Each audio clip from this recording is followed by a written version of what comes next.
Hey guys, it's Layla from Ignite, and I've got another video today on T.S. Eliot, but it's slightly different to other videos that are more content heavy. In this video, I'm going to take you through how to look at a question that you may get in an exam and how you break down the key terms in that question in order to display your understanding of Eliot and build a thesis statement.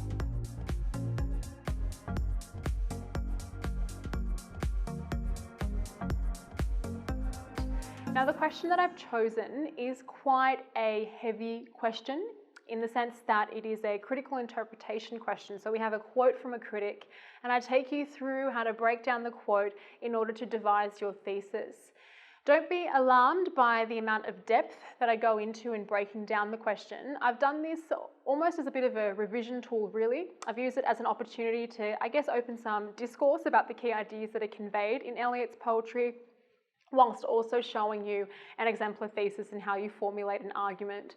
So in no way should you think that this is the expected level of depth that you would go into in an exam, but I'm rather kind of slowing down the steps and identifying the keywords in the question, thinking about Eliot's poetry more broadly, and then showing you how you actually articulate an argument. So hopefully you'll find this, as much as it is an exemplar tool for creating thesis statements, it's also equally a revision tool really to, revise some of the key ideas about Eliot's poetry. Now, the content in the video is attuned to the HSC syllabus in Module B. However, if you are studying Eliot and you're looking to, revise some of the key concepts in his poetry and develop thesis statements more broadly, this content is still most definitely applicable to you. If you are doing the HSC though, there are typically three types of questions that you would get asked for Module B. You have the question which looks at a key aspect of form in Eliot's poetry and will isolate that. If you're quite concerned about your knowledge on form, we do have content on aspects of form in Eliot, so I would urge you to watch those so you have enough tools to use if the question was specific to form. The second type of question, which is what I am focusing on today, is the critical interpretation type of question. And the reason I've chosen to focus on this is because students often panic in exams where they see a quote in the question and they're forced to address that. And my advice to you as a starting point is these are exactly the type of questions you want to get. Because if you're a student who's done the hard work in revising the poems and has quite a bit of depth to your knowledge, these questions will distinguish you from other students who are just trying to regurgitate a memorized essay, because they really force you to engage with the key terms in the question and connect those to each of your body paragraphs. And I'll show you how the question that I have as an exemplar really opens the scope to quite broad discussion in Eliot. And it's ironic that the specificity of the question actually opens more scope of what to discuss. These types of questions are not limiting, but rather a greater springboard to jump off on into your analysis. Okay, and the third type of question is where they give you an extract from the poem and they might connect that to a thematic aspect of the text. So in this extract, how does this elucidate Eliot's exploration of mortality or mundanity, right? One of the key ideas that characterize his work. Okay, but moving onwards, let's have a look at the question that I have selected for you. I'll read through the extract slowly and then we'll start to break down how to approach thesis statement writing in a question of this type. Okay, so we have a quote from a theorist. It's actually quite a great essay to read where this quote's taken from if you're interested in the form of Eliot's poetry. So it's the quote is taken from Gabrielle McIntyre and the essay is called Modernism, Memory and Desire. But nonetheless, let's have a look at the quote. In the song of J. Alfred Prufrock, Eliot renders the impulses and limits of desire in a number of ways. In the desire for propriety, for a language of accurate subject to the expression, for lost time, and in the latent sexual desires of a young or middle-aged man. In what ways does McIntyre's statement resonate with your understanding of Eliot's representation of modernist desire? Refer to the love song of J. Alfred Prufrock in your response. Okay, so as a starting point, you obviously read through the question, and if you did get a question like this in the exam, you'll notice the content of the quote is heavy in the sense that there are a lot of clauses in here. There are a lot of concepts that the question is asking you to engage. But before we go into characterizing or trying to construct an overarching reading of what this question is asking you, I want to take you through what you would do in an exam with any question that you would get, how we actually start to think about writing a thesis. The first thing that you want to do is identify the key words in the question. So start to underline what are the key concepts that are being foregrounded here, and then when you take a step back and you look at those questions, you might see some consistent themes which unify all of the points that have been raised, and that unifying theme will underpin the approach that you take in your thesis. Once you've underlined those themes, you've identified the key points in the question, it's important to start to break down what each of those areas of the question are directing you towards. And you do that by asking micro questions. That's what I've called them.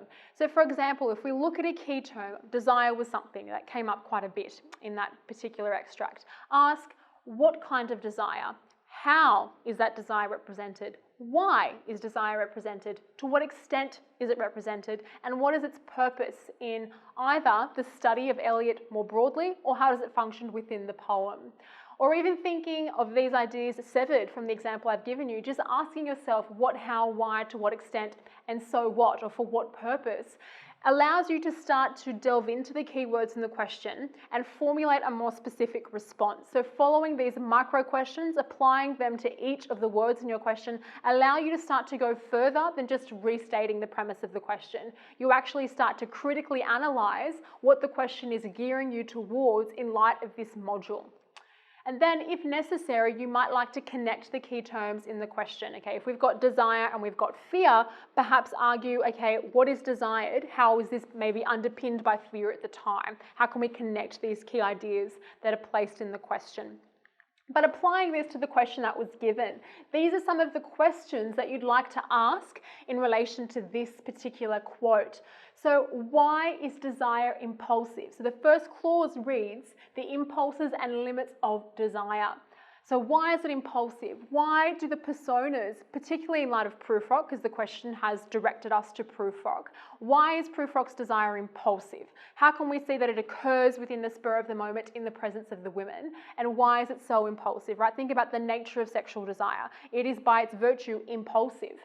How is it limited? Okay, how does the persona in Prufrock approach or deal with his desire? It's not fulfilled, remember? He is quite impotent. He's not able to approach the women. The desire is left in its static state without it actually being satisfied or satiated. How does ownership speak to modernist disillusionment? And I actually go through each of these individual questions in the coming slides, but I just want to foreground some of these key ideas. How does modernism treat accurate expression? So in what ways is the modernist form accurate, and how does that speak to the premise of the quote? Why is temporality central to modernist concern? To what contextual features can we attribute the impotent representation of masculinity in the poems? So as you can see, I've identified the key terms, the key areas of focus in the question, and I've started to slowly ask myself questions to help me better understand where these particular clauses are directing me towards in order to flesh out a really in-depth response. So it's not just about looking at the words in the question. You have to ask questions to go even further than what those words in the question are presenting to you, to unpack what they're actually asking us to discuss in your essay. And going deep allows you to create more specific links to give more nuance to your response. Okay, so creating connections. What I'm doing here is I'm taking each of the points from the question and I'm giving you my thought process behind them. The purpose of me doing this is to do a little bit of revision on the key concepts of Eliot, but it's also going to help foreground how we came to characterize the question by the end of this analysis, thereby formulating a thesis statement. Okay, so looking at the first clause in the question, why is desire impulsive? How is it limited? Okay, sexual desire is shown in Prufrock. We can see that the persona is quite neurotic in his self-imposed isolation, and he desires to approach these women, but he's unable to do that. They come and go talking of Michelangelo, they don't talk to him. He's self-consciously analysing the bald spot on his head. He makes fun of the constraining suit that he's wearing. All of the descriptions of him in his bodily, physical experience and appearance show that he feels emasculated. He feels unable to connect to the women around him. So it is impulsive in the sense that his arousal occurs in the presence of women, but it's limited because his effeminate status renders his sexual impulses, his desires towards them, static. They're never fulfilled, okay? So that's how they are impulsive, and this is how they are limited. They're limited because they are limited by the presence of Prufrock himself. As a persona, he doesn't pursue any of the women in his presence. Okay, how does the concept of proprietary speak to modernist disillusionment? The quote included this notion of proprietary, which means ownership, okay? Now, why would ownership be so central to modernist concern? Let's think about it. The main contextual feature which underpins Eliot, or a primary one, is World War I, okay? Now, World War I is the hallmark of loss in this period. People have lost lives, they've lost land, they've lost their livelihoods, they've lost their will and hope to live, okay? Now, in a context that is characterized by loss, of course, ownership is something they crave because they haven't dealt with this concept since prior World War I. So proprietary is so fundamental to modernist concern because this is an era that is characterized by loss. That's the antithesis that the question is asking you to get at. All right, how does modernism treat accurate expression? I've got some theories up here that I wanted to go over to, I guess, show you how you would address this part of the question. If we think about it, Eliot is not interested in creating a personal account of experience. His writing is quite dry and fragmented because he wants to render his writing impersonal so that other people can project their own experiences onto what he conveys. He'd rather accurately reflect on the mundanity of experience rather than open his heart to an introspective analysis of how he was experiencing his world. His poetry is objective. Objectivity is accurate expression. So if we look at some quotes that are from Eliot and Pound, they read, "Poetry is not a turning loose of emotion, but an escape from personality. The emotion of art is impersonal." In your essay, if you were talking about the form of Eliot and you argue that Eliot's poetry is characterized as that which is impersonal, that's a perfect link back to the question. Remember, the only links to the question aren't just in your thesis statement. You're going to have links throughout the body of your essay. Whenever you discuss evidence or form or context, bring it back to this question. This question was so full of multiple clauses. There were so many links for you to create. That works in your favor. Use all of your knowledge of Eliot to create consistent and fluid links throughout the body of your essay. Some more quotes from here. "The poem which is absolutely original is absolutely bad. It is, in the bad sense, subject with no relation to the world in which it appeals." The point here is that Eliot's aim in writing his poetry is to accurately reflect the reality of his time. He does this through the form he mobilizes. It is accurate. So there's another link. You could use an analysis of the way that he creates his subject matter to further connect to the question. Eliot is inspired to compose in the sequence of the musical phase, not in the sequence of the metronome. He wants to think about the accuracy of the robust movements of everyday life in mundanity. He wants to accurately reflect that, not force his subject matter into a fixed poetic mode. All of these elements of his form link to the accurate expression. There's a link that you would directly bring in to your analysis to the question. Okay, moving on to the other key concerns. Why is temporality central to modernist concern? Think about it. The modernists were dealing with the prospects of death as inevitable. As time passes, so too do we move closer to our death. Of course, the threat of temporality is central to the concerns Eliot explores. If you're exploring mortality in your poem, that can directly be linked to temporality. With time equals death.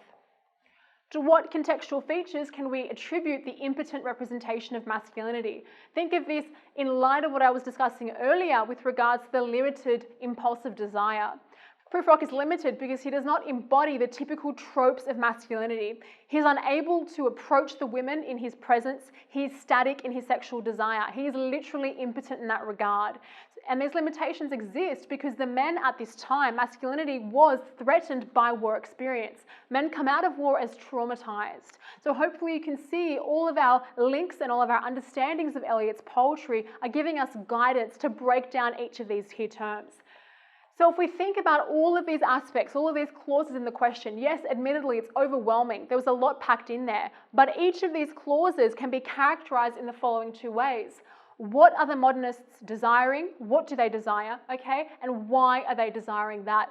All of the micro questions that I've brought up and discussed with you linked to those two questions, okay? In terms of temporality, why is it key? How is it represented? Why is desire limited? How can it be fulfilled? How is it not fulfilled, all right? So what you do with a question like this one, you break down all of the individual clauses through asking the how, why, to what extent, purpose. And then you consider, okay, when I take a step back, what questions tie all of these clauses together? How do I connect them?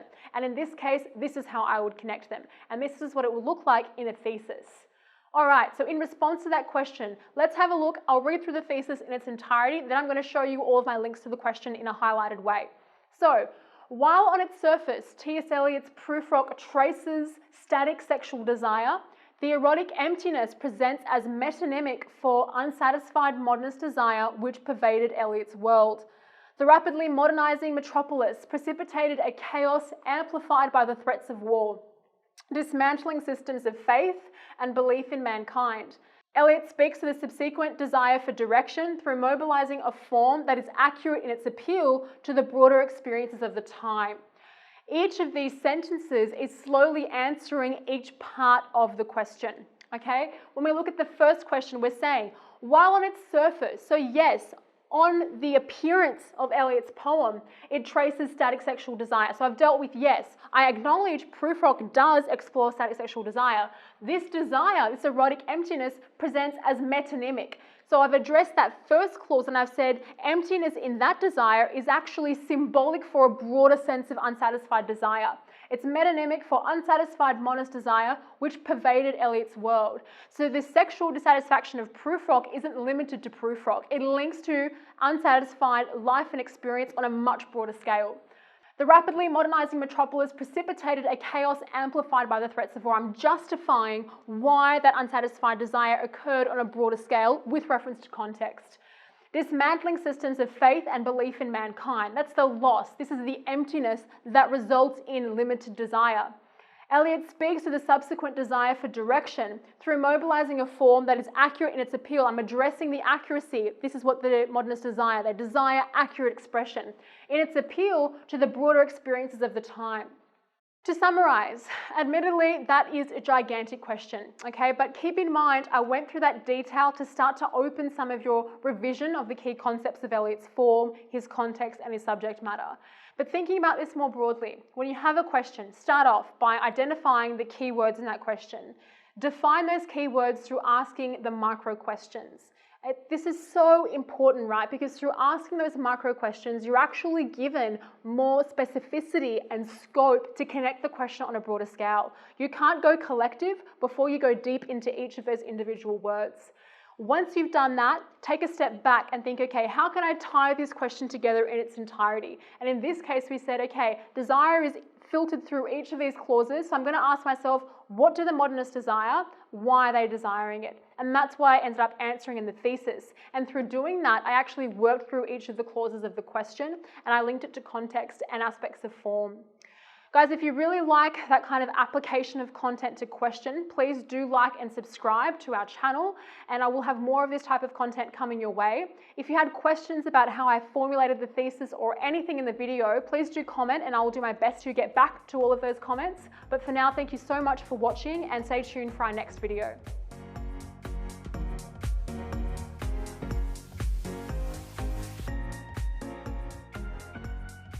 Hey guys, thank you so much for watching once again. If you are enjoying our content, and we hope you are, please do like and subscribe to our channel, and of course, share with your friends. That's right guys, thanks for watching, but please do make sure you check out our very special resources. They're quite unique. We've made a whole bunch of state rank practical guides for all your English texts out there. So check out the link now at ignitehsc.com.au. Let us know what you think, otherwise we'll see you in the next video.